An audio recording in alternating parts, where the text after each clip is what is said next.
Hey ladies and gentlemen, Steven here from the channel Redolescence, and welcome back to another fragrance review. Thank you so much for tuning in. And in today's episode, we're going to be taking a closer look at the newest release by the company Prada, and this one is called L'Homme Prada L'Eau, so stay tuned.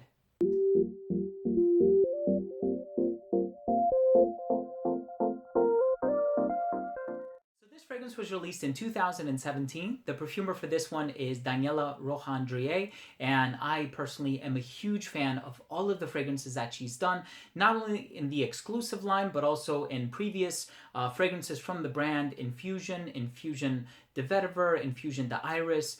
The list goes on. And here we have another fragrance that utilizes the note of iris. It's very soapy and clean. And those of you who are familiar with the original L'Homme Prada, you will probably have an idea of what this smells like. It is a lighter and more citrusy iteration of its predecessor. But let's go ahead and start off the review by taking a closer look at the presentation. So here is the box for L'Homme Prada. This one is distinguished or differentiated from its predecessor because it's mostly blue, although it does have the black accents on the top and bottom. Nothing going on the back or the sides except for this embossed L'Homme Prada insignia, and definitely nothing going on at the top either, and then you have your standard information at the bottom. As far as the bottle is concerned though, it's a gorgeous bottle. The same can be said for its predecessors, the original, but also the intense version as well. I like how on the back it has the blue, and then you have Prada punched into the back as well. You have Prada engraved into the top of the cap, and then you also have the information at the bottom with your sticker. The atomizer on this one, great, sprays out a lot of juice. Cap clicks into place. Let's go ahead and continue with the smell. Now, as soon as you spray this on, you are going to be reminded of the original L'Homme Prada. For me, I wasn't the biggest fan of it, although I have worn it a lot. It's a very easy to wear scent. It has the note of iris in there, which just comes across smelling rather clean, but I was more of a fan of the intense version. With the added resins, a mild sweetness in the base, just had more depth and more character about it. This one, they took the original and they made it a bit lighter. Lighter in terms of the composition, but also in terms of the performance. One thing about the original that I kind of noticed is that it didn't last as long as some of the other fragrances from the House of Prada. I'm thinking of fragrances like Prada Amber Parome Intense and some of the more intense fragrances in the lineup.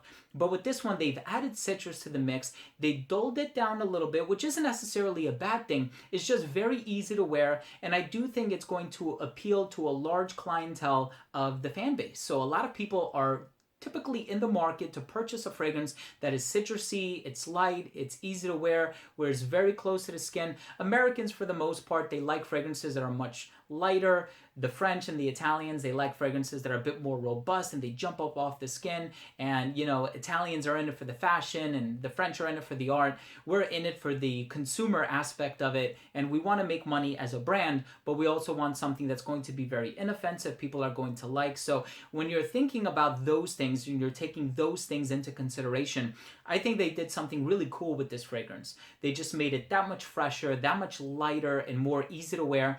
But I do think the original was the easiest to wear. In terms of personal preference, though, I've always been a huge fan of Infusion Dome. So I will continue to wear that. That one just smells like a very expensive and clean hotel bar of soap. Such a weird description, but I'm sticking with it. But this one, on the other hand, it's a nice fragrance. I think just in terms of the uniqueness and the creativity, it's not personally where I would like to see it, but I'm not denying that it's a very easy to wear fragrance. It's a fun fragrance.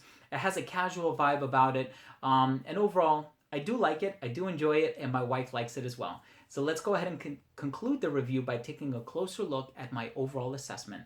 Now, in terms of the uniqueness and the overall smell, this fragrance is not very unique in the regard that it is a flanker, so it bears a lot of the notes of its predecessor and is just a reinterpreted version of the original L'Homme Prada. But the overall smell is incredibly pleasant. You have the iris note in there, which some people equate to the smell of lipstick. I do jump on board in subscribing to that description. And I do think that there is a presence of citrus in here that the original did not really contain. And this one has an abundance of it. And I think it's much brighter and fresher as a result, therefore making it a lot easier to wear. In terms of the longevity, it does fall a bit short. I got 4 to 5 hours, but the projection was really good for the first hour and a half to 2 hours, but it never really rated beyond an arm's length. So this one is great if you're just wanting to wear something to work. It's very light and inoffensive and carefree, and it does have a casual vibe about it, which brings us to the next category, which is versatility.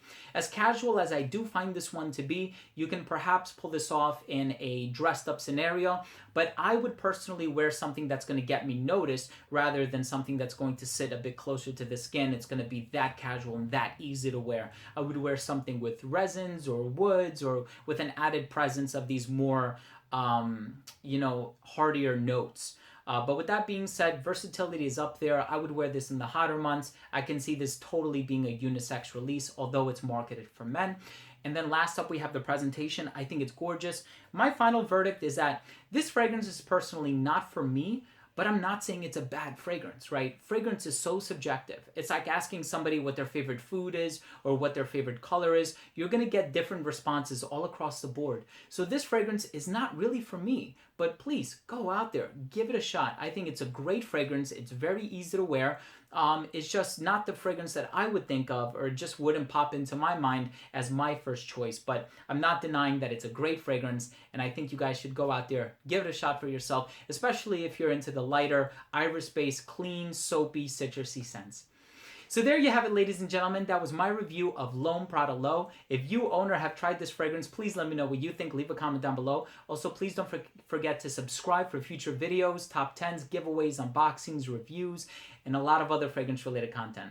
Thanks again for tuning in. I love you guys. We'll see you in the next episode. Take care.